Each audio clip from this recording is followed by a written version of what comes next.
बिस्मिल्लाहिर्रहमानिर्रहीम। अस्सलाम वालेकुम डियर स्टूडेंट्स। आज हमने क्लास 9th का फिजिक्स का एक इम्पोर्टेंट टॉपिक पढ़ने जा रहे हैं। आज हम क्या पढ़ेंगे? Vernier clipper. अब वर्नियर क्लिपर, इससे पहले हमने क्या पढ़ा कि आपने अगर किसी भी चीज़ की पैमाइश करनी है, हमने क्या पढ़ा? मीटर रूल पढ़ा। मीटर रूल पढ़ा और अब दूसरा क्या था हमारे पास? मेजरिंग टेप था। मेजरिंग टेप था। अब हमने क्या है, अगर उससे जो मीटर रूल था हमारे पास, मेजरिंग टेप था ना, हमने पढ़ा कि मेजरिंग टेप फ्लेक्सिबल है और मीटर रूल हार्ड है। अब हमने क्या पढ़ना है? एक और उसी तरह मेजरिंग इंस्ट्रूमेंट पढ़ना है। ये भी क्या है? पैमाइश ही करता है। ये क्या है? पैमाइश। ये और उससे भी छोटा पैमाइश करता है। क्या है? मीटर रूल से भी और छोटा पैमाइश करता है। अब देखो वर्नियर क्लिपर, सबसे पहले आपने याद रखना है कि वर्नियर क्लिपर को किसने डिस्कवर किया था? पेरी वर्नियर ने 1631 में इसको डिस्कवर किया था। तो सही है, पेरी वर्नियर ने 1631 में डिस्कवर किया था। अब ये हमारे पास वर्नियर क्लिपर है क्या? बहुत ही आसान आपने समझना है। ये मेजरिंग इंस्ट्रूमेंट है। ये क्या है? मेजरिंग इंस्ट्रूमेंट से मतलब क्या है? ये पैमाइश करता है। किसी भी चीज़ की अगर आप पैमाइश करोगे तो अपने वर्नियर क्लिपर से करना है। तो ये मेजरिंग इंस्ट्रूमेंट है। It is use to measure. ये क्या मेजर करता है? लेंथ को मेजर करता है। उसी तरह डायमीटर को मेजर करता है। डायमीटर इंटरनल भी हो सकता है, एक्सटर्नल भी हो सकता है। तो इंटरनल डायमीटर भी हो सकता है, एक्सटर्नल। जिस तरह ये मार्कर का अगर मैं ढक्कन मैंने ओपन किया ना, अगर मैं जो अंदर साइड से इसका डायमीटर मेजर करूंगा तो ये क्या होगा? Internal diameter. अगर मैं वैसे इसका डायमीटर मेजर करूंगा तो ये क्या होगा? External diameter. तो इंटरनल और एक्सटर्नल डायमीटर को मेजर करने के लिए इसी तरह डेप्थ ऑफ द ऑब्जेक्ट, किसी भी ऑब्जेक्ट की डेप्थ को या पानी की डेप्थ को, गहराई को मालूम करने के लिए भी हम क्या यूज करते हैं? वर्नियर क्लिपर को यूज करते हैं। वर्नियर क्लिपर आप देखो, वर्नियर क्लिपर आप लेबोरेटरी जब आप लैब में जाते हो ना, तो इसके दो स्केल होते हैं। एक मेन स्केल होता है बिल्कुल, और एक उसके ऊपर क्या होता है? हमारे पास वर्नियर स्केल होता है। फिर उसके दो जाज नीचे होते हैं, उसी तरह दो जाज नीचे होते हैं और दो ऊपर होते हैं। और पीछे से क्या है? एक डेप्थ रोड लगा होता है जिसके जरिए आप डेप्थ मालूम करते हो। अब अपने बुक में देखो ना, बहुत अच्छी डायग्राम की वन है। देखो एक जो बिल्कुल लंबा स्केल है उसको हम मेन स्केल कहते हैं। वो फिक्स है ना, वो बिल्कुल क्या है? फिक्स है। और उसके ऊपर मेन स्केल के ऊपर एक और स्केल होता है ना, वो क्या है हमारे पास? Vernier scale. और वो क्या होता है? इस तरह मेन स्केल के ऊपर मूव कर सकता है। अब देखो आपने याद रखना है इसके पार्ट्स क्या है, वर्नियर क्लिपर के पार्ट्स क्या है। सबसे पहले क्या है? Main scale. देखो अगर आप वर्नियर स्केल का डायग्राम देखोगे अपने बुक में ना, तो एक इस तरह क्या है? लंबा स्केल गिवन है। क्या है? इस तरह लंबा स्केल। तो बिल्कुल हमारी जो पुटे नहीं होते, बिल्कुल हम यूज करते हैं ना जी, वो स्केल की तरह एक दफा दिखाना इसने, स्केल देना बस। ये अब देखो ये स्केल, देखो जब हम यूज करते हैं ना, उसी तरह हमारे पास वर्नियर क्लिपर का भी एक इसी तरह क्या है? स्केल होता है। बिल्कुल एक स्केल होता है इसी तरह। और इस स्केल के ऊपर हमारे पास ये जो हमारे पास क्या है? मेन स्केल एक इस तरह होता है, बिल्कुल ये फिक्स होता है। इस मेन स्केल के ऊपर हमारे पास क्या है? मेन स्केल के ऊपर एक और स्केल होता है जिसको हम क्या नाम देते हैं?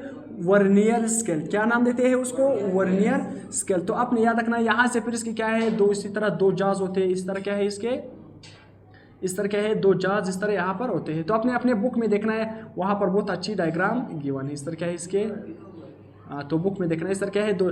उसी तरह ऊपर की तरफ भी इसके क्या होते हैं? इस तरह दो जाज होते हैं। सही है, तो ऊपर की तरफ भी होता है और नीचे की तरफ भी होता है। तो इसी तरह मेरा ड्राइंग थोड़ा क्या है? वीक है, फिर भी मैंने क्या है? बना लिया। तो दो जाज नीचे होते हैं और दो जाज इस तरह क्या है? ऊपर की तरफ होते हैं। सही है, तो उसी तरह दो जाज इस तरह क्या है? ऊपर की तरफ होते हैं और दो जज क्या है? इस तरह नीचे की तरफ होते हैं।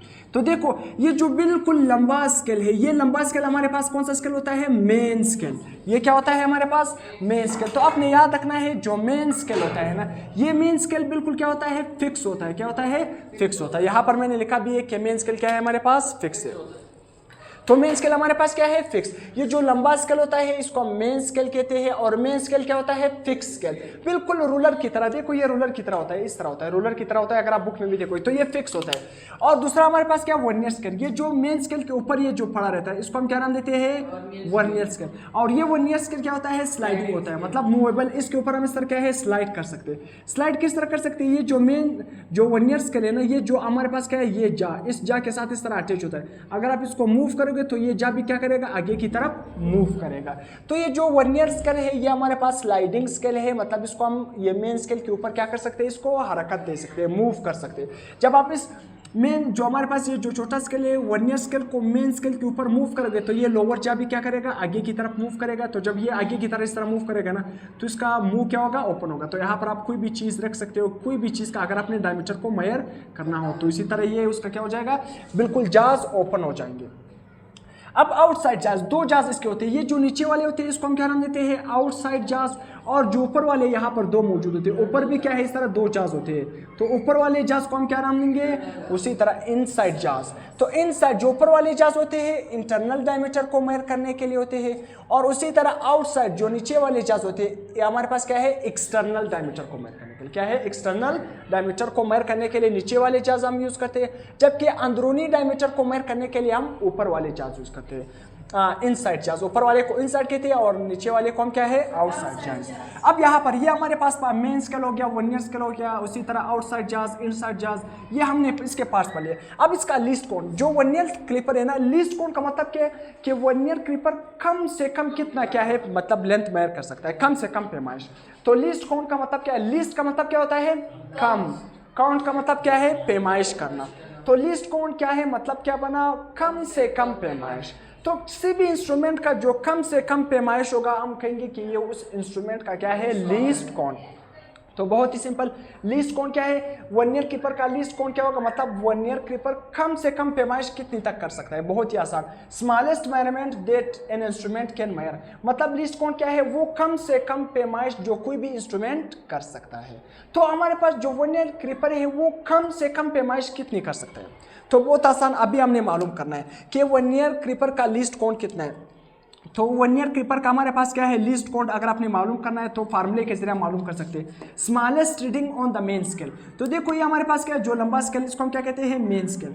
तो मेन स्केल पर जो स्मॉलेस्ट रीडिंग होगा आपने डिवाइड करना होगा number of division on the vernier scale. ये जो इसके ऊपर स्लाइडिंग वाला स्केल है जो मूव कर सकता है वो हमारे पास क्या है, ये वाला वर्नियर स्केल, ये वर्नियर स्केल है, और ये दूसरा वाला क्या है हमारे पास मेन स्केल। तो मेन स्केल पर स्मॉलेस्ट रीडिंग और वर्नियर क्लिपर के क्या है डिवीजन, नंबर ऑफ डिवीजन, आपने दोनों को डिवाइड करना है तो आपके साथ लीस्ट काउंट आएगा। तो लीस्ट काउंट जो स्मॉलेस्ट हमारे पास मेन स्केल पर जो स्मॉलेस्ट रीडिंग आएगा वो कितना आता है हमारे पास 1 मिलीमीटर आता है। और ये जो हमारे पास वर्नियर स्केल देखोगे, ये जो वर्नियर स्केल है ना जो मूव कर सकता है, इस पर जो टोटल डिवीजन होते हैं ना इस तरह क्या है 0 से लेकर हमारे पास क्या है टोटल इस पर डिवीजन कितने होते हैं 10। तो टोटल डिवीजन हमारे पास वर्नियर स्केल पर कितने होते हैं 10 होते हैं। तो 1 मिलीमीटर को जब 10 से डिवाइड करोगे आंसर क्या आएगा 0.1 मिलीमीटर। ये भी लीस्ट काउंट है मिलीमीटर में है, या 0.01 सेंटीमीटर, ये भी क्या है लीस्ट काउंट है सेंटीमीटर में। तो मिलीमीटर में 0.1, सेंटीमीटर में क्या है 0.01 सेंटीमीटर। तो ये कम से कम पैमाइश है जो वर्नियर क्लिपर कर सकता है। अगर इससे भी कम पैमाइश होगी तो वर्नियर क्लिपर उसकी मतलब वो पैमाइश नहीं कर सकता है। अब हमारे पास क्या है वर्किंग ऑफ वर्नियर क्लिपर। जो वर्नियर क्लिपर है वो वर्क किस तरह करेगा, अब आपने पहले समझना है ना कि zero error, no zero error. अब देखो जब हम वर्नियर क्लिपर यूज़ करते हैं, कोई भी डिवाइस यूज़ करते हैं ना, कोई ना कोई गलती तो हो सकती है ना, या तो ख़राब हो सकता है, हम मतलब अच्छी तरीके से हम जानते नहीं है उसको किस तरह यूज़ करें, तो वो ख़राब भी हो सकता है ना, ख़राब हो सकता है या उसमें पहले से ही ख़राबी हो सकती है। अब देखो no zero error, no zero error का मतलब ये है कि वर्नियर क्लिपर बिल्कुल सही है, उसमें कोई भी खराबी नहीं है। अगर वर्नियर क्लिपर में कोई भी खराबी नहीं होगी तो हम कहेंगे इसमें कोई भी एरर मौजूद नहीं है। तो खराबी किस तरह आप देखोगे कि कोई भी खराबी नहीं है। जब हमारे पास वी का मतलब क्या है वर्नियर, एस का मतलब क्या है स्केल। जब वर्नियर स्केल जेड का मतलब क्या होता है 0। हाँ, जब वर्नियर स्केल 0 बिल्कुल कोइंसाइड कर जाए मेन स्केल के 0 के साथ, तब हम कहेंगे कि इसमें कोई भी खराबी नहीं है। इसका मतलब क्या बना, देखो ये हमारे पास लेट सपोज हमारे पास क्या है, ये मेन स्केल है और नीचे लेट सपोज मैं यहाँ पर इस तरह बना रहा हूँ कि नीचे मैंने इस तरह बना रहा हूँ, ये क्या है हमारे पास वर्नियर स्केल है। ये हमारे पास क्या है जो ब्लैक से मैंने बनाया है वर्नियर स्केल। अगर लेट सपोज ये हमारे पास क्या है 0 मेन स्केल का 0 यहाँ पर है और उसी तरह वर्नियर स्केल का 0 क्या है यहाँ पर, तो आपको नजर आ रहा है जो मेन स्केल का 0 और वर्नियर स्केल का 0 आपस में मिल रहे हैं या नहीं। तो जब मेन स्केल का 0 वर्नियर स्केल के 0 के साथ मैच कर जाए ना, तो हम कहेंगे इसमें कोई भी गलती नहीं है, इंस्ट्रूमेंट में कोई भी गलती नहीं है, इंस्ट्रूमेंट बिल्कुल परफेक्ट है, इंस्ट्रूमेंट बिल्कुल क्या है परफेक्ट है। अब गलती दो तरह के हो सकते हैं, टाइप्स ऑफ एरर। गलती दो तरह की हो सकती है, एक पॉजिटिव एरर और एक नेगेटिव एरर। पॉजिटिव एरर किस तरह हो सकता है, जब हमारे पास क्या है vernier scale 0 is to the right side of the main scale. अगर हमारे पास क्या है जो वर्नियर स्केल है ना, वर्नियर स्केल 0 क्या है अगर is to the right side of the main scale, अगर हमारे पास वर्नियर स्केल का 0 क्या है राइट साइड की तरफ आ जाए तो फिर हम कहेंगे इसमें कौन सा गलती है पॉजिटिव एरर। अगर वर्नियर स्केल का 0 राइट साइड की तरफ आ जाए, किस तरह देखो यहाँ पर ये जो ऊपर मैंने बनाया, ऊपर मेरे पास क्या है मेन स्केल नीचे कौन सा स्केल है, वर्नियर स्केल। अब देखो जो वर्नियर स्केल, ये मेन स्केल का जीरो यहाँ पर है, देखो मौजूद है या नहीं। अब देखो यहाँ पर बिल्कुल जीरो यहाँ पर नहीं आ रहा है। अगर जीरो यहाँ पर नहीं आ रहा है तो इसका मतलब क्या है, मतलब दोनों जीरो आपस में अगर मैच नहीं कर रहे तो इसका मतलब क्या है, इसमें गलती मौजूद है। या पॉजिटिव गलती हो सकती है या नेगेटिव। अब पॉजिटिव कब हो सकती है, देखो जो वर्नियर स्केल का जीरो है ना, देखो ये जो ब्लू से मैंने बनाया, ये जो वर्नियर स्केल का जीरो है ना, ये क्या है, राइट साइड की तरफ आ रहा है या नहीं। देखो राइट, पहले आपने कुछ टाइम के लिए इस जीरो को भूल लेना है, ये फिर मैं बाद में लिखूंगा, सही है। देखो ये जो हमारे पास क्या है, मेन स्केल का जीरो लेफ्ट साइड की तरफ आ रहा है, जबकि हमारे पास वर्नियर स्केल का जीरो राइट साइड की तरफ आ रहा है। अगर हमारे पास वर्नियर स्केल का जीरो राइट साइड की तरफ आ रहा होगा तो हम कहेंगे ये कौन सी गलती है, पॉजिटिव एरर है। कौन सा एरर है, पॉजिटिव एरर। क्या है, पॉजिटिव। जिस तरह यहाँ पर मैंने लिख लिया, दोनों जीरो आपस में मैच कर रहे, एरर नहीं था। अगर ये हमारे पास क्या है, मेन स्केल का जीरो, उसी तरह ये वर्नियर स्केल का जीरो है, तो देखो वर्नियर स्केल का जीरो किस तरफ आ रहा है, राइट साइड की तरफ आ रहा है, तो ये कौन सी गलती होगी इसमें, पॉजिटिव एरर। अब इसको आप करेक्ट किस तरह कर सकते हो, जो भी गलती मौजूद है आपने सिर्फ क्या करना है, सब्ट्रैक्ट करना है। पॉजिटिव गलती होगी तो आपने सब्ट्रैक्ट करना होगा। क्या करना होगा, सब्ट्रैक्ट करना होगा। देखो फार्मूला क्या है, करेक्शन किस तरह, correct reading is equal to observe reading. जो रीडिंग आपने ऑब्जर्व किया है उससे आपने जीरो एरर को माइनस करना है।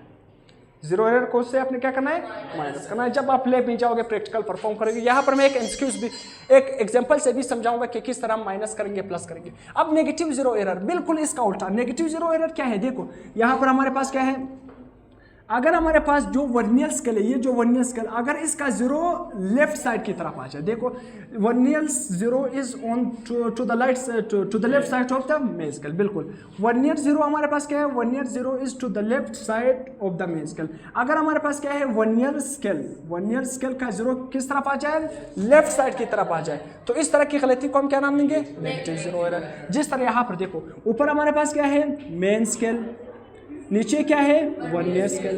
तो देखो वर्नियर स्केल का जीरो, जो मेन स्केल का जीरो है, देखो ये जो ब्लैक से मैंने बनाए हुए, देखो वो जो हमारे पास क्या है, वो राइट साइड की तरफ आ रहा है, जबकि वर्नियर स्केल का जीरो लेफ्ट साइड की तरफ आ रहा है। अगर वर्नियर स्केल का जीरो लेफ्ट साइड की तरफ आ रहा था तो इस केस को हम नाम देंगे कि ये कौन सी गलती है, नेगेटिव जीरो एरर।